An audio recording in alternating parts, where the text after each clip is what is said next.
आदरणीय बंधुओं, माताओं व मेरी प्यारी बहनों, राधे राधे। आपका हमारे YouTube चैनल पर बहुत बहुत स्वागत है। बंधुओं, आज हम इस वीडियो में वैशाख महत्तम का 19वां अध्याय सुनेंगे, जिसे सुनने सुनाने से खाली खजाने भी भर जाते हैं। महत्तम सुनने के बाद आप हमारे चैनल को सब्सक्राइब करें, बेल आइकन को प्रेस करें ताकि हमारी वीडियो की नोटिफिकेशन सबसे पहले आप तक पहुंचे।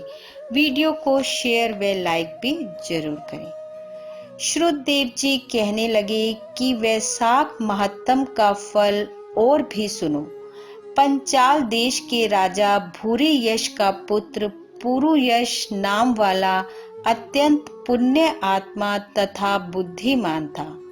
पिता के मरने पर वह राजा बना।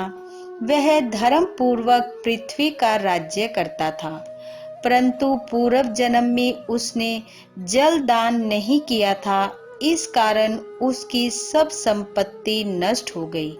इस प्रकार उसको बलहीन देखकर उसके कई एक शत्रु राजाओं ने उस पर आक्रमण कर दिया।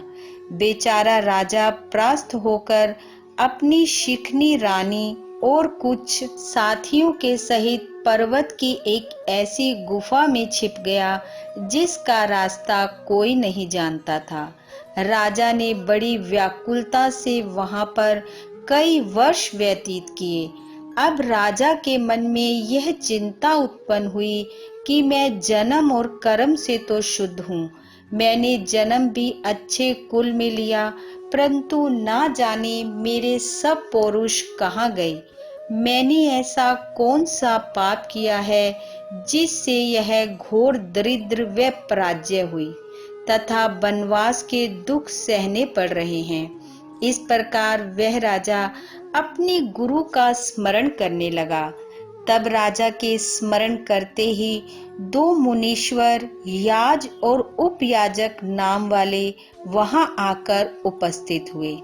वनवास से दुखी, राज चिन्ह से हीन, वन के मार्ग को न जानने वाला वह राजा थोड़ी देर चुपचाप खड़ा रहा और फिर रोता हुआ उनके चरणों में गिर गया।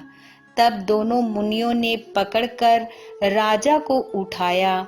इसके पश्चात राजा ने वन के पुष्पों से विधिवत उनका पूजन किया। जब वह दोनों बैठ गए तो राजा ने बड़ी नम्रता से उनसे प्रश्न किया कि महाराज, मैं जन्म से तो शुद्ध हूँ, पितरों और देवताओं का पूजन भी करता हूँ, पाप से डरता हूँ, प्राणियों पर दयावान हूँ, गुरु की भक्ति में प्रीति रखने वाला हूँ। फिर क्या कारण है कि मैं ऐसा दरिद्री हो गया हूँ?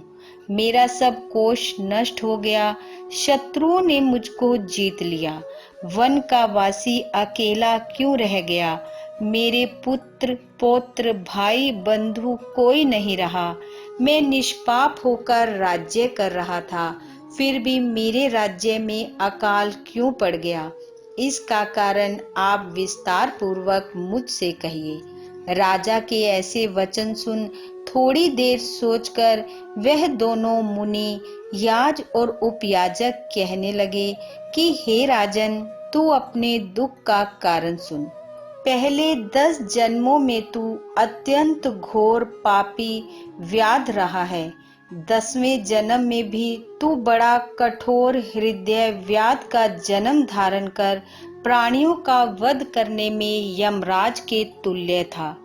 जब 10वें जन्म में तू गौड़ देश में था और अपने घोर एवं बुरे कर्मों में लगा हुआ यात्रियों को निर्दयता से कष्ट दिया करता था, तो उसी समय धूप से व्याकुल 2 बड़े धनवान वैश्य और वेद वेदांग को जानने वाले कर्पण नाम वाले ऋषि वहां पर आए।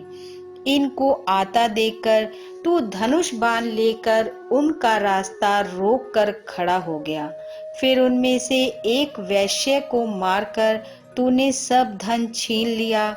जब तू दूसरे को मारने लगा तो वह समस्त द्रव्य वहीं घास फूस में फेंककर डर के मारे भाग गया। तब कर्शन मुनि, जो यह सब देख रहे थे, व्याध के हाथ से मारे जाने के भय से व्याकुल मूर्छा खाकर पृथ्वी पर गिर गए। तब तुमने गिरे हुए ऋषि से पूछा कि वैश्य ने धन कहाँ छिपाया है। फिर एक गड्ढे के पानी से उनके हाथ मुंह धोए और उनको मूर्छा ना आ जाए, इस कारण उन पर पंखे से हवा करने लगे और मुनि से कहा कि जब तक मैं इस वन में सशस्त्र हूँ, तब तक तुमको किसी बात का भय नहीं है। निर्धन मनुष्य सदा सुखी रहते हैं तथा तुम्हारे फटे वस्त्र और टूटे बर्तनों को लेकर भी मैं क्या करूँगा। तुम केवल यही बताओ कि उस वैश्य ने धन को कहाँ छिपाया है। यदि ठीक नहीं बताओगे तो मैं तुम्हें मार डालूंगा। कर्शन बोले कि वैश्य धन को इन वृक्षों में फेंक गया है और फिर स्वयं उधर भाग गया है।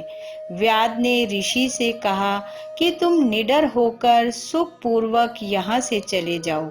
यहाँ से थोड़ी दूर पक्के तालाब में निर्मल जल है।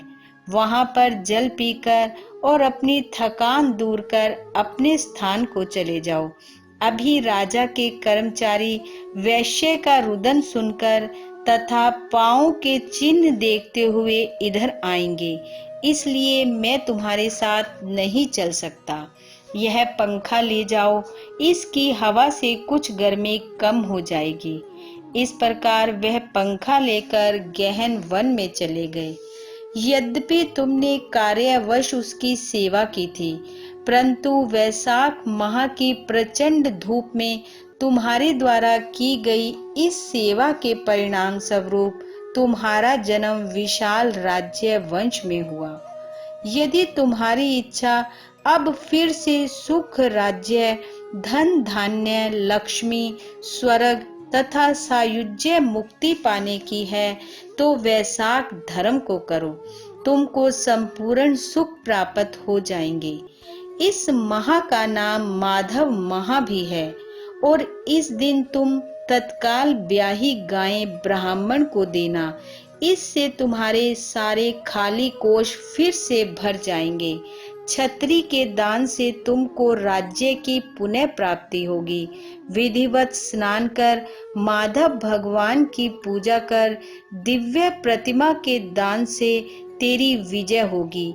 यदि तेरी इच्छा अपने समान पुत्रों की है तो तू सब प्राणियों के हित के लिए प्याऊ लगवा। हे राजन, इस वैशाख के धर्मों को करने से समस्त लोग तेरे वश में हो जाएंगे। इतना कह दोनों कुल पुरोहित, याज और उपयाजक अपने अपने घर को चले गए। तब वह महापराक्रमी राजा कुल पुरोहितों के कथन अनुसार वैशाख धर्म और भगवान की पूजा करने लगा, जिसके प्रभाव से राजा ने अपनी बची हुई सेना को लेकर पंचाल नगरी में प्रवेश किया। इस प्रकार राजा पुरुयश ने अपना खोया हुआ सारा राज्य पुनः प्राप्त कर लिया। इति वैशाख महत्तम नवदश अध्याय समाप्तम। बोलो विष्णु भगवान की जय। राधे राधे।